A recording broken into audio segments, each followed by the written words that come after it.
जनजागरण मंच पक्षर Baleshwar rail station ठारे व्यासकवि फकीरमोहन सेनापतिंकर 183तम जयंती पालित हो जाइछि।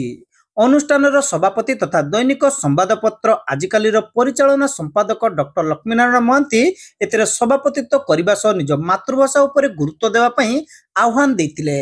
तेबे ओडिया भाषा को विश्व स्तर में पहुंचाइबाकू हेले तृणमूल स्तर उद्यम रहिबार आवश्यकता रहिछि बोली डॉक्टर महांती मत व्यक्त करथिले। सदर विधायक मानस कुमार दत्त एथिरे मुख्य अतिथि भावे जोगदे ओडिया जाति को स्वतंत्र परिचय देबारे व्यासकविंकर अवदान संपर्क में आलोकपात करथिले। आउ ये परंपरा विषय हमर गुरुजन माने अनेक कथा कहले जानि बिचरते, किंतु आज फकीर मोहन कर प्रतिमूर्ति तले हमें बसिचे और संक्रांति रे बसिचे इति पई कि तांको संक्रांति पुरुष बोली भी कह जाए। आज संक्रांति रे सूर्यंकर उत्तरायण गति होछि, तेणु आमर भी आज उत्तरदायित्व बढ़ी बढ़ी कि आम समस्ते जड़े जड़े सचेतन नागरिक हिसाब रे आम जड़े जड़े बालेश्वर बासिंदा हिसाब रे ये फकीर मोहन को तले केवल फूल देदेले हेब नहीं, फकीर मोहन को तले मने पकेदेले हेब नहीं।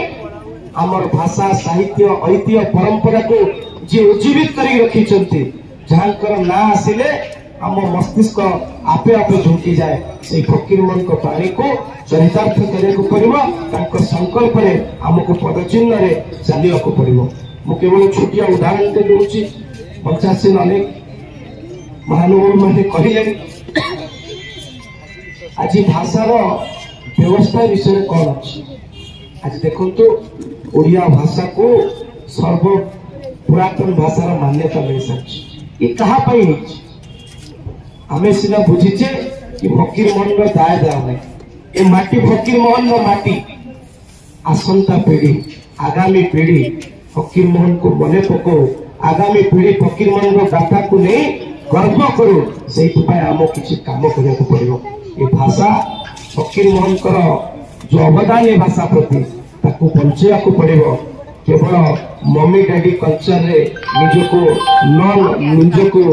फकीरमोहन साहित्य परिषदर पूर्वतन सभापति डॉक्टर शिरीष चंद्र जेना कार्यक्रम में मुख्य वक्ता भाव जोगदे फकीरमोहन बहुविध प्रतिभा सह ओडिया जातिर भाषा सुरक्षा रे तांकर भूमिका संपर्क में आलोचना करथिले। बालेश्वर पौराध्यक्षा सविता साहू, फकीरमोहन साहित्य परिषदर पूर्वतन सभापति डॉक्टर हरिश्चंद्र बेहरा, वरिष्ठ आईनजीवी हरेकृष्ण दास, कवियत्री अंजलि पंडा, आजिकालीर प्रकाशक किशोर दास, डॉक्टर सौभाग्य महाराणा, अशोक महांती, मनोज महांती प्रमुख एथिरे सम्मानित अतिथि भाव जोगदे वक्तव्य प्रदान करथिले।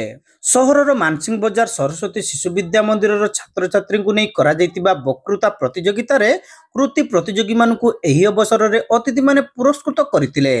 सेहीपरि स्टेशन रे काम करतबा यात्री सहायक मानकु मंच पक्षरु कंबल बंटन करा जायतिला। मंचर सदस्य तथा आईनजीवी तुषारकांति महापात्र स्वागत भाषण प्रदान करने सह शेषर समस्त को धन्यवाद देते। कार्यक्रम प्रारंभ में फकीरमोहन प्रतिमूर्ति रे अतिथि द्वारा माल्यार्पण करा जायतिला।